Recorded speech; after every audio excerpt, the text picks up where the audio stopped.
వేగు చుక్క తిలకమెట్టి వేదమంత్ర పువ్వులు పెట్టి పాదసేవ చేసుకునే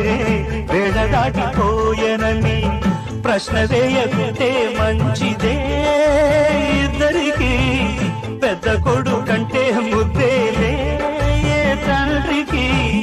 అందుకనే గుండె నీ గురు పీఠమైనది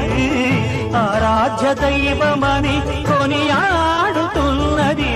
అంతకు మించిన భాగ్యమేదిరా బాబా లేలే బాబా నిద్దురలేవయ్యా ఏలే స్వామి మేలుకోవయ్యా రవి తేజ కిరణమే నీ శరణు కోరుతూ చరణాలను చెరగ తలుపు తీసెరా బాబా లేలే బాబా నిద్దురలేవయ్యా